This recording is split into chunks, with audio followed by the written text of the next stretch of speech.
A sloth, a donkey, and a curious human. Send a prompt and see what they're doing. One hits record with a question on his mind. Two brothers pick it up, see what they find. Corn takes his time, Herman's got the facts. Back and forth, they never hold back. My weird prompts, come on in, that's where we begin. My weird prompts, glad you're here. This episode was generated using artificial intelligence. Please verify facts. My Weird Prompts is a community-driven initiative exploring how AI can fuel curiosity and uncover the fascinating ways our world works. GPU compute for this podcast is generously provided by Modal. Learn more at modal.com. The smoke over Natanz hasn't even cleared yet from yesterday's fourth strike, and the International Atomic Energy Agency just confirmed that the damage to the main enrichment halls is extensive. It feels like we are living through the definitive end of an era of diplomacy that, frankly, was probably built on sand to begin with. Today is March 22nd, 2026, and the landscape of the Middle East has shifted more in the last 3 weeks than it did in the previous 3 decades. Today's prompt from Daniel is about the late Ali Khamenei's nuclear fatwa, and specifically whether that religious edict was ever a real constraint, or just a massive strategic deception designed to buy time for the very centrifuges that are currently being turned into scrap metal. It is a timely question, Korn, and honestly a necessary post-mortem. I am Herman Poppleberry, and I have been up since 4 in the morning looking at the high-resolution satellite imagery from the March 4th strike on the Isfahan site alongside the latest International Atomic Energy Agency reports. When you look at the kinetic reality we are in right now, with the IRIS Dena sitting at the bottom of the ocean off the coast of Sri Lanka and the Islamic Revolutionary Guard Corps taking total, undisputed control of the state following Khamenei's death earlier this month, the whole narrative of a religious prohibition against nuclear weapons looks less like a policy and more like a tactical ruse that finally ran out of road. It is wild to think how much diplomatic capital was spent on this idea. For years, you had Western officials and Joint Comprehensive Plan of Action defenders pointing to this fatwa as if it were a signed, notarized contract from God himself. It was the ultimate get-out-of-jail-free card for the regime. But Daniel's prompt gets to the heart of the matter. Where is the actual text? If this was the foundational reason we should trust Iran's intentions, you would think it would be prominently displayed in every mosque and government building in the country. That is the first and most glaring red flag, Korn. Ali Khamenei's official collections of rulings contain over 490 edicts covering everything from complex personal finance to the minutiae of social etiquette and dietary laws. Yet this world-altering nuclear fatwa is notably absent from the written record. It was first publicized at an International Atomic Energy Agency meeting in 2005, and then it became a staple of Iranian diplomatic talking points. But in the world of Shia jurisprudence, a fatwa that isn't written down and published in the leader's collection of rulings, or risala, has the shelf life of a morning mist. It was a verbal assertion designed for Western ears, specifically tailored to exploit the Western desire for a non-military solution. It was never a binding legal document for the regime's internal use. I remember back in 2012, there was an inquiry where someone actually asked Khamenei if the Quranic command to terrify the enemy could override the prohibition on nuclear weapons.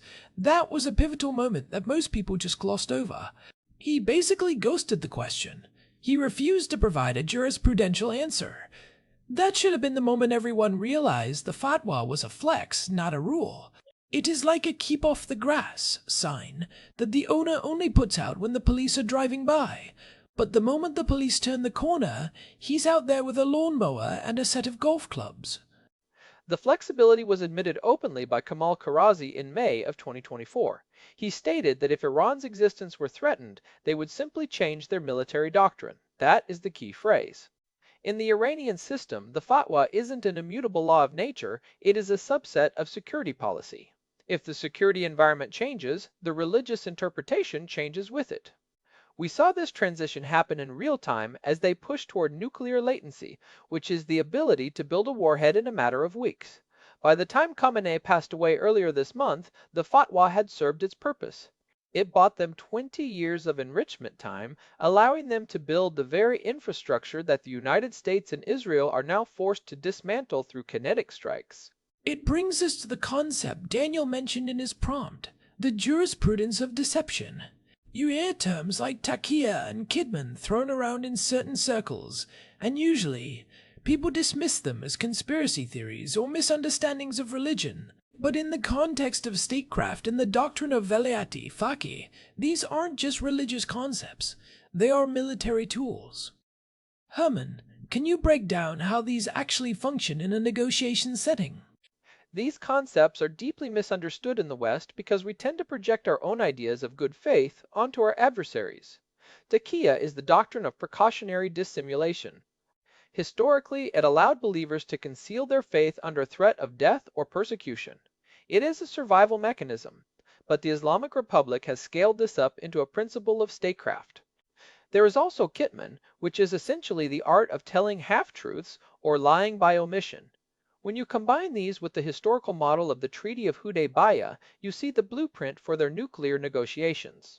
Explain the Treaty of Hudaybiyyah for those who might not have spent their weekend reading 7th century history. Why is that the model for the Joint Comprehensive Plan of Action? In 628, the Prophet Muhammad signed a 10-year truce with the Quraysh tribe in Mecca because his forces weren't strong enough to win a direct confrontation. It looked like a concession. It looked like he was giving up on his goals for the sake of peace. But 2 years later, after he had built up his strength and the political situation had shifted, he broke the treaty and conquered Mecca. Iranian leaders, including former President Rouhani, have explicitly cited Hudaybiyyah when defending their negotiations with the West. They view the Joint Comprehensive Plan of Action not as a final settlement, but as a tactical pause to gather strength, lift sanctions, and wait for a more favorable moment to complete their objectives. It is a peace that is only maintained as long as the strategic balance favors it. So, when the Obama administration was touting the Joint Comprehensive Plan of Action as a way to block every pathway to a bomb, they were essentially participating in a play where the other side was following a completely different script. It feels like a catastrophic intelligence failure to take the fatwa at face value when the regime's own history and theological framework tell you exactly how they handle treaties they don't like. It was a failure of mirror imaging. We assumed that because we wanted a diplomatic solution, they must want one too, and that their religious rhetoric was a sincere reflection of their soul. But in the Iranian system, the supreme leader holds absolute authority under the doctrine of velayat-e faqih, or the guardianship of the Islamic jurist. He isn't just a religious figure, he is the commander-in-chief of a military-industrial complex. The Islamic Revolutionary Guard Corps answers only to him. They bypass the president, they bypass the parliament, and they even bypass the Supreme National Security Council when it suits them. The IRGC is the state within the state, and their primary mission is the survival and expansion of the revolution, not the adherence to a diplomatic agreement. And that control became even more explicit in March of 2022, when the Guard Corps established the Command for the Protection and Security of Nuclear Centers. That wasn't just a name change or a bureaucratic reshuffle. It was the military officially taking the keys to the lab. Since then, we have seen the civilian atomic energy officials become essentially figureheads for Guard Corps operations. The structure is designed to ensure that military objectives always supersede diplomatic ones. The Guard Corps controls the ballistic missile program, which is the primary delivery mechanism for a warhead. You don't spend billions of dollars developing precision-guided missiles with the range to hit Europe and Israel just to tip them with conventional explosives that have a lower yield than the cost of the missile itself. The math only works if you are planning for a nuclear payload. The fatwa was the smokescreen that allowed the missile program to advance while the world was focused on the number of centrifuges. Let's talk about the current kinetic reality. We are in late March of 2026. The diplomatic veneer is gone. We have had 4 strikes on Natanz in less than a month. The Isfahan site is heavily damaged. And we have Pete Hegseth confirming that a United States submarine sent the IRIS Dena to the bottom of the Sri Lankan coast on March 4th. This is a massive escalation from the maximum pressure era. How does the regime's behavior right now reflect that old fatwa? It doesn't. The fatwa has been tossed into the dustbin of history because it is no longer useful as a shield. On March 15th, the Iranian Foreign Minister Abbas Araghchi offered to downblend their stockpile of 60% enriched uranium. As of late last year, they had over 440 kilograms of that stuff. That is enough for several warheads if they push it to 90%. But look at the timing of the offer. It came right after the third strike on Natanz and the sinking of their warship. This isn't a religious change of heart. It is a tactical plea for a ceasefire to preserve what is left of their infrastructure. It is the Hudaybiyyah model again. They are losing the kinetic fight, so they offer a concession to stop the strikes, hoping they can rebuild under the cover of a new round of talks. If we fall for the down-blending offer without demanding the complete dismantlement of the centrifuges and the hardening of the sites, we are just giving them the 2-year window Muhammad had before he took Mecca. The tragedy is that we have seen this movie before. During the Obama era, the policy was built on the idea that we could manage Iran's nuclear ambitions through strategic patience and the Joint Comprehensive Plan of Action. They were allowed to keep 6,000 centrifuges. They were allowed to continue enrichment at 3.67%. That was essentially a license to maintain the technical expertise and the physical infrastructure needed for a breakout. The Fatwa was used as the moral guarantee that they wouldn't cross the line. It was a policy based on hope rather than verification. And then Trump comes in, pulls out of the deal in 2018, and starts maximum pressure. The argument from the critics back then was that Trump was provoking Iran into escalating. But if you look at the data, Iran was already expanding its capabilities under the deal. They were just doing it in ways the deal didn't explicitly forbid, like their missile program and regional proxy wars.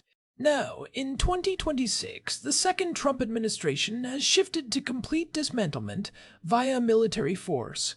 It is a total rejection of the idea that you can negotiate with a regime that uses deception as a core tenet of its jurisprudence. The policy of the last year has been based on the realization that nuclear latency is unacceptable. If a regime can build a bomb in 2 weeks, they effectively already have the deterrent power of a nuclear state without any of the international accountability. By striking Natanz and Isfahan, the United States and Israel are physically resetting the clock in a way that diplomacy never could. The sinking of the IRIS Dena was a signal that the Iranian Navy can't protect the regime's interests while the homeland is under fire. 80 casualties on a flagship is a devastating blow to the Guard Corps' prestige and their ability to project power in the Indian Ocean. I wonder what is happening inside the Guard Corps right now, especially with Khamenei dead. We talked about this in episode 894 when he first passed away. The power vacuum is real. If the Guard Corps is in total control now, do they even care about the religious optics anymore? Or is the new military junta we discussed in episode 1069 going to drop the act entirely? I think they will keep the act as long as there are people in the West willing to believe it. Even now, you see some commentators in Washington and Brussels arguing that we should accept the March 15th downblending offer because it shows moderation. They are still looking for a moderate faction in Tehran that doesn't exist. The Guard Corps is a revolutionary military organization. Their goal isn't stability, it is the export of the revolution and the destruction of the perceived enemies. They will use the language of religion, the language of diplomacy, or the language of war, whichever one gets them closer to that goal. It is the architecture of hatred we explored in episode 962. The obsession with destroying Israel and pushing the United States out of the region isn't a policy goal they can negotiate away. It is their reason for existing. If they give up the nuclear program, they lose their ultimate insurance policy. That is why the strikes are happening now. The window for peaceful dismantlement closed years ago when they started enriching to 60%. 60% enrichment has no credible civilian use for a country with Iran's energy profile. You use that for one thing, getting to weapons-grade material as quickly as possible. The fact that they reached a stockpile of 440.9 kilograms proves that the Fatwa was never a technical or strategic barrier. It was a diplomatic pacifier. While the West was sucking on that pacifier, the Guard Corps was digging deeper into the mountains at Fort Au in the Natanz. They were building a fortress for their nuclear ambitions while telling us they didn't have any. Let's look at the practical takeaways here for anyone trying to make sense of the headlines. First, in an authoritarian theocracy, religious policy is almost always a subset of security policy. If you hear a leader say something is forbidden, you have to ask yourself, forbidden until when? Second, we have to stop the mirror imaging trap.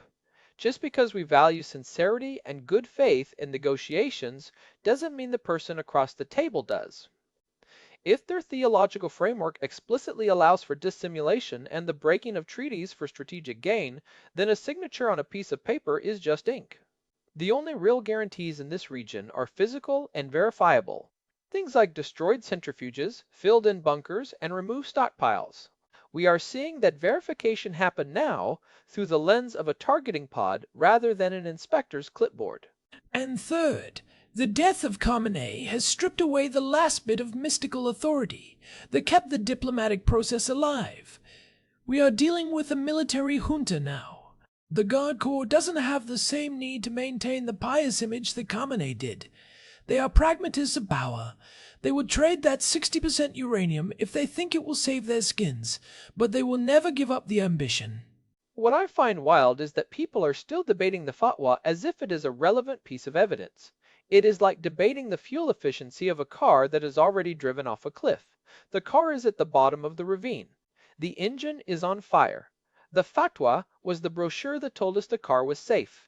At some point, you have to stop reading the brochure and look at the wreckage.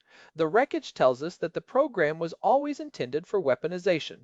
There is a real danger in the downblending offer from March 15th. If the United States accepts a ceasefire now, we are essentially leaving the infrastructure in place for them to start over the moment the pressure drops.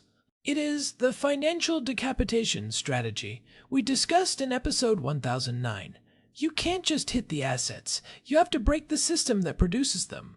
The IRGC's control over the nuclear program is so deeply embedded that you can't separate the civilian side from the military side. Every scientist working at Natanz is part of the security apparatus. Every shipment of high-grade carbon fiber for centrifuges is managed by Guard Corps front companies. When people talk about returning to the Joint Comprehensive Plan of Action, they are talking about returning to a world that doesn't exist anymore. The Iranian regime of 2026 is a wounded, aggressive military state that has seen its flagship sunk and its primary enrichment sites hammered. They are at their most dangerous right now because they are cornered. Does the power vacuum boast Khamenei make them more likely to use a dirty bomb or some other unconventional weapon if they feel the end is near? If the fatwa is gone and the Guard Corps is desperate, the old rules of rational actor theory might not apply. That is the big question. Rationality is subjective. To a Guard Corps commander who believes his survival depends on the revolution's success, an escalatory strike might seem like the only rational choice left. But that is also why the current strategy of complete dismantlement is so focused on taking out the command and control nodes along with the physical labs. You don't just want to break the centrifuges, you want to break the ability of the regime to coordinate a response. You have to dismantle the brain as well as the hands. It feels like we are finally seeing the end of the Great Deception. For 20 years, the fatwa was the center of the table. Now the table has been flipped over. Daniel's prompt really highlights how much of our foreign policy was based on a theological ghost story. It is a lesson in the power of narrative. If you tell a lie that sounds like something your opponent wants to hear, like our religion forbids the weapons you are afraid of, they will do half the work for you. They will defend your lie to their own public because they want it to be true. They want there to be a peaceful way out that doesn't involve hard choices. The fatwa was the ultimate easy button for Western diplomats. It allowed them to kick the can down the road for 2 decades. But easy buttons usually lead to harder consequences down the road. The 80 sailors on the IRIS Dena and the scientists at Natanz are paying the price for a decade of diplomatic fantasy. If we had treated the Iranian nuclear program as a military problem in 2015 instead of a theological one, we might not be seeing Tomahawk missiles over Isfahan today. The most important thing for listeners to watch in the coming weeks is what happens with that 440.9 kilograms of uranium. If the regime actually downblends it under International Atomic Energy Agency supervision, it will be a sign that the military pressure is working. But if they use the offer as a way to drag out negotiations while they move their remaining assets to secret locations, then we know the Hudaybiyyah model is still in full effect. We have to watch the movement of the material, not the movement of the lips. I'm not holding my breath for a sudden outbreak of honesty from the IRGC. They have spent 40 years perfecting the art of the tactical retreat. But with the strikes on the Tans being confirmed as the fourth in a series, it seems the current administration isn't interested in a slow walk to negotiation. They are looking for a permanent end to the program. The Command for the Protection and Security of Nuclear Centers is likely the next target if the regime doesn't blink. You have to take out the people who manage the program, not just the buildings. It is a grim reality, but it is the reality that 20 years of fatwa-based diplomacy created. You can't talk a regime out of its existential mission. You can only make that mission too expensive to pursue. It is a heavy topic, but Daniel always knows how to poke at the most interesting contradictions in our current landscape. The nuclear fatwa will go down in history as one of the most successful psychological operations ever conducted against the West. It turned a weapon of mass destruction program into a debate about religious tolerance and good intentions. And it nearly worked. If not for the shift in policy and the intelligence that exposed the 60% enrichment push, we might be sitting here talking about an Iranian nuclear test instead of a series of successful strikes. The margin between latency and deployment is razor thin. We are talking about a matter of weeks, not years. Well, I think we have thoroughly dismantled the hoax of the fatwa. It was a tool, it was used, and now it is broken. Before we wrap this up, what is the one thing people should keep an eye on as the post-Khamenei era continues to unfold? Watch the IRGC's internal cohesion. If the strikes continue and the downblending offer is rejected by the United States, look for signs of a split between the pragmatists who want to save the regime and the hardliners who want to go out in a blaze of revolutionary martyrdom. That is where the real danger of miscalculation lives. The death of the supreme leader has removed the ultimate arbiter of those disputes. And that is where we will leave it for today. This has been a deep dive into one of the most effective deceptions of the 21st century. If you want to understand the background of how we got to this kinetic phase, definitely go back and listen to episode 894 on the post-Khamenei power struggle. It sets the stage for everything we are seeing right now. It is a complicated world, but the data usually tells the story if you are willing to look past the rhetoric. Thanks for sticking with us through the technical and theological weeds today. Big thanks to Daniel for the prompt. You always keep us on our toes, man. Hope Hannah and Ezra are doing well. We also need to thank our producer, Hilbert Flumingtop, for keeping the show running smoothly while we go down these rabbit holes. And a big thanks to Modal for providing the GPU credits that power the infrastructure for this show. We couldn't do these deep dives without that support. This has been My Weird Prompts. If you are enjoying these explorations, a quick review on your podcast app really helps us reach new listeners who are looking for more than just surface-level headlines. You can also find us at myweirdprompts.com for our full archive and all the ways to subscribe to the show. We will be back soon with another prompt. Stay curious, and don't take any religious edicts at face value without seeing the paperwork first. Goodbye for now. See ya. This episode was generated using Gemini Flash 3. Text-to-speech engine was Chatterbox. Thanks for listening to our show, My Weird